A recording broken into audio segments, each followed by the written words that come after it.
A partir dessa aula, vamos começar a entender como funciona o processo de animação no After Effects, como a gente manipula as propriedades de uma camada para a gente poder animar essa camada de acordo com o tempo. Então eu vou começar aqui com essas duas imagens e eu vou criar uma composição usando a primeira imagem. Então eu vou arrastar ela para o botão de nova composição e eu tenho aqui uma imagem com várias frutas e o que eu quero fazer é animar esse meu objeto, que eu vou jogar agora na tela. Eu quero animar esse objeto voando pelo meu cenário. Então eu vou primeiro diminuir o tamanho dele para ele parecer mais realista. E para mesclar ele com a camada de baixo, eu vou usar aqui o modo de mistura. Então vamos dar aqui o modo de mistura dele de normal para multiply. E eu vou aumentar bastante o contraste dele para separar ele do fundo. Então eu vou vir aqui no painel Effects and Presets e trazer o efeito Levels. E aumentar aqui bastante o contraste para destacar bem ele. Agora, para animar ele pela tela, a gente vai precisar animar os parâmetros da imagem. Então, eu vou aqui expandir as opções da timeline.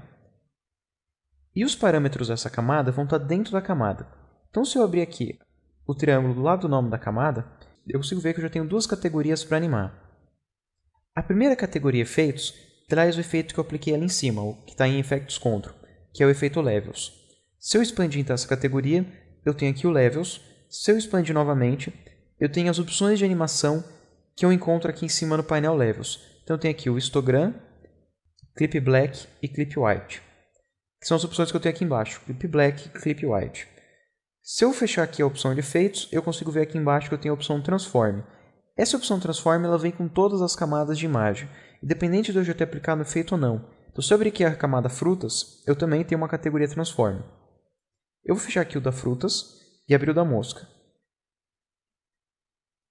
E aqui na categoria Transform eu tenho primeiro um botão de Reset, que ele volta para as opções padrões da imagem. Então se eu clicar aqui em Reset, a imagem volta ao tamanho original e na posição original. Eu vou clicar aqui Ctrl ou Command Z no Mac para voltar um passo. E aqui embaixo eu vou mostrar para vocês cada uma das principais propriedades. Então, a última propriedade que eu tenho aqui listada, que é uma das mais simples, é o tanto de transparência ou de opacidade que você tem na tua imagem. Como a minha opacidade está em 100%, eu não tenho transparência nessa imagem. Conforme eu vou diminuindo o valor de opacidade, eu consigo perceber que a minha imagem vai começando a ficar translúcida e eu consigo ver através dela a camada de baixo. Eu vou devolver aqui o valor de opacidade para o valor 100%. E logo acima eu tenho a opção de rotação. Essa rotação aqui é em volta do eixo do meio. E esse eixo do meio aqui eu posso mudar ele de posição quando eu precisar. O nome desse eixo aqui é ponto de ancoragem. E como eu estou trabalhando com uma animação 2D, a única forma que eu consigo rotacionar ela é em volta desse centro. Se eu estivesse trabalhando em 3D, eu também conseguiria rodar a imagem nos eixos X e Y, que eu por enquanto não consigo ver na imagem, mas eu poderia fazer ele rodar em volta dele mesmo em outras dimensões, além da que a gente está vendo na tela. Aqui vocês estão vendo que ele tem dois valores?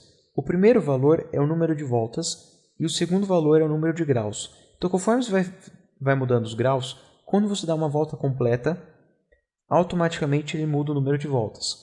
Então se eu fosse animar meu objeto, eu consigo animar ele para dar várias voltas e não só alguns graus. Então eu vou voltar aqui para o valor 0 e 0. Logo acima eu tenho a opção de escala. Essa escala aqui, por enquanto, ela está travada usando esse cadeado. Se eu mudar a escala horizontal, ele muda automaticamente também a escala vertical, porque os dois valores estão unidos um ao outro. Se eu desligar aqui o cadeado, eu consigo mudar um valor sem afetar o outro. Eu vou botar aqui os dois valores para 25, ligar novamente o cadeado, e na sequência eu tenho o valor posição. Esse valor posição ele é o posicionamento do objeto na tua composição inteira. Então, essa minha composição agora tem 1024 pixels por 768. Então, aqui da esquerda até a direita eu tenho 1024 pixels. Se eu quisesse posicionar a mosca no centro da tela, eu ia ter que colocar ela na metade de 1024, que seriam 512. Então, se eu vim aqui e posicionar ela em 512, automaticamente ela vai estar aqui no centro horizontal. Se eu quiser colocar aqui no centro vertical, eu posso colocar na metade de 768. Dessa vez, eu vou pedir para o próprio After Effects fazer a conta. Então, vou colocar aqui 768 dividido por 2. Automaticamente, ele encontra aqui o resultado e já posiciona a mosca aqui no centro da tela, também na vertical. Esse objeto está posicionado pelo centro por causa desse ponto de ancoragem. Esse ponto de ancoragem qual define aonde que a posição do teu objeto vai estar. Ele funciona através do ponto de ancoragem por causa de você mudar a posição, porque se você alterasse qualquer valor de escala no teu objeto, ele ainda assim ia precisar de uma referência constante. Então, se eu tivesse minha animação da escala sendo alterada, eu ia precisar ter um ponto de referência para o posicionamento. Então, o ponto de referência vai ser sempre esse ponto de âncora que vai definir o posicionamento do objeto, independente da escala que ele tiver. Então, se eu colocasse ele aqui no comecinho da tela, para a escala atual, ele na verdade não está no ponto 0. Ele está aqui na posição 216. Conforme eu vou diminuindo a escala, ele está bem afastado do início, coisa que não parecia antes. Mas na verdade, se eu conferir o ponto de ancoragem, ele já estava afastado. Porque quem define então não é a parte visual da imagem, e sim esse pontinho de ancoragem. Esse ponto de ancoragem não só define a posição, como ele define aqui também a escala e a rotação. Então, as principais informações do teu objeto são definidos pelo ponto de ancoragem, então é importante sempre estar com o ponto de ancoragem posicionado no local correto. Vou botar aqui a escala para 100%, rotação definir como 0. Na verdade, vou posicionar aqui a escala em 25% e rotação definir como 0. E aqui em cima o posicionamento dele, se eu colocar 0 e 0, eu tenho o ponto de ancoragem aqui no primeiro pixel da composição. Então, eu consigo ver aqui que meu pontinho da ancoragem está bem no primeiro pixel.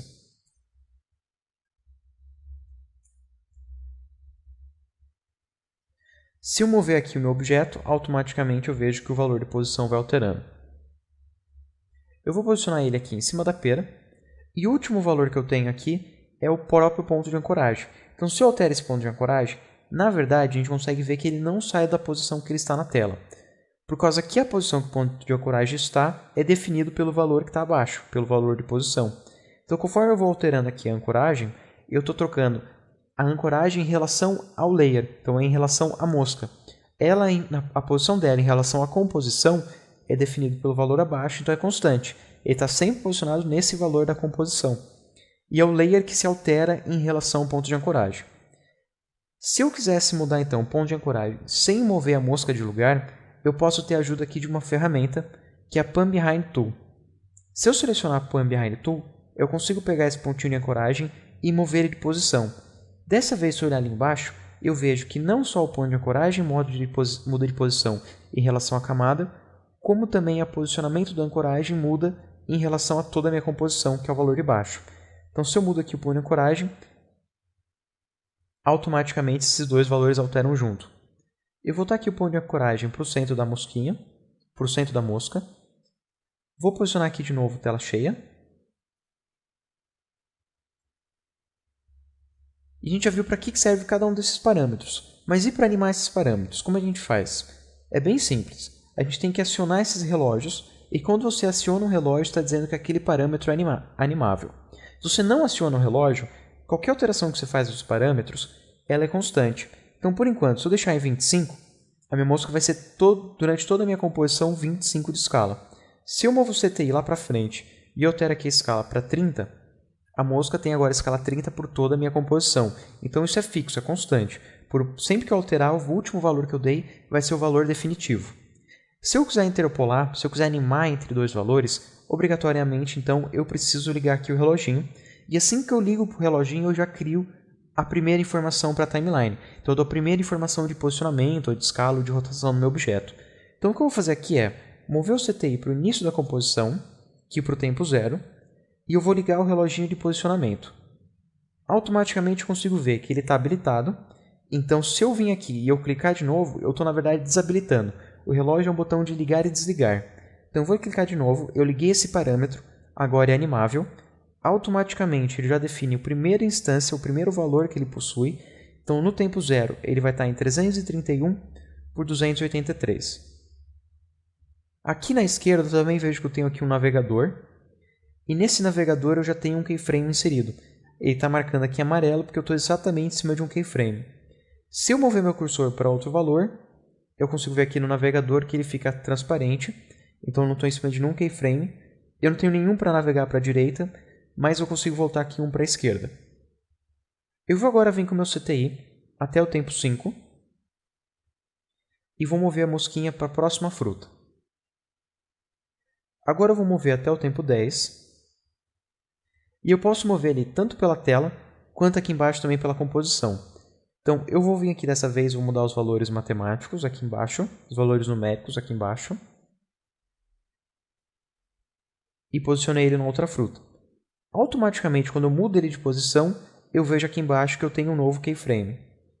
Eu vou mover agora até o tempo 10, até o tempo 15. Vou posicionar ele aqui na última maçã da tela. E automaticamente, de novo, ele fez mais um keyframe. Vocês estão vendo aqui na tela uma linha que se forma entre cada um dos posicionamentos que eu fiz? Essa linha é chamada de Motion Path. É o caminho do movimento que a mosca está fazendo. Por padrão, o After Effects mostra 5 segundos desse Motion Path. Se eu quiser alterar a quantidade de tempo que esse Motion Path aparece, para que eu pudesse ver durante toda a minha timeline todo o percurso que a mosca fez, eu preciso ir lá em Preferências e alterar essa preferência. Então eu vou aqui em Editar, Preferência, e vou escolher aqui Display. Aqui em Display, ele me indica que o meu Motion Path está agora classificado para 15 segundos. O Motion Path tem por padrão 15 segundos de tempo. Então, se eu quiser que ele dure mais do que 15 segundos, eu preciso ir lá e alterar aquela preferência. Então, por padrão, eu consigo ver que ele está marcado aqui 15 segundos.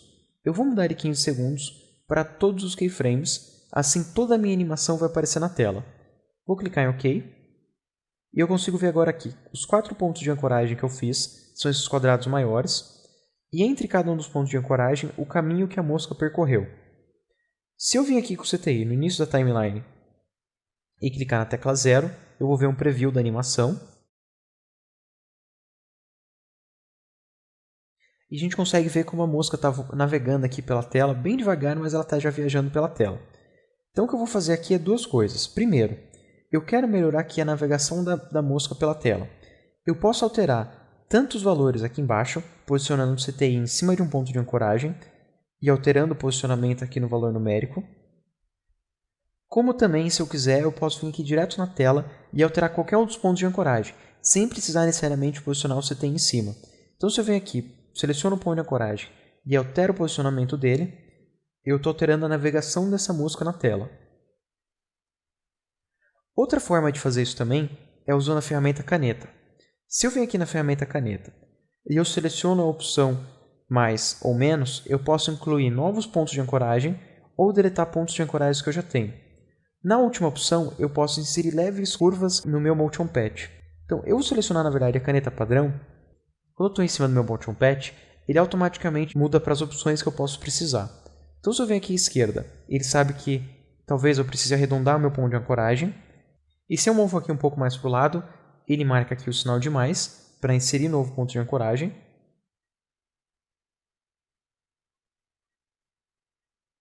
E se eu seguro a tecla Ctrl, ele automaticamente muda para o mouse, para eu mover ele de posição.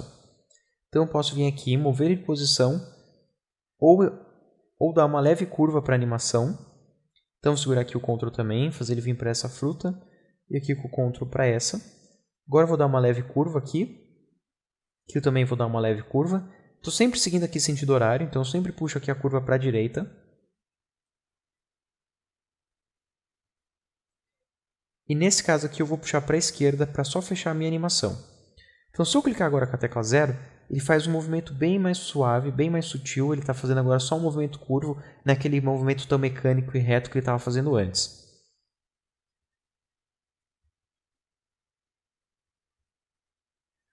Para ele ficar mais rápido agora, eu vou selecionar todos os keyframes e vou aproximar eles.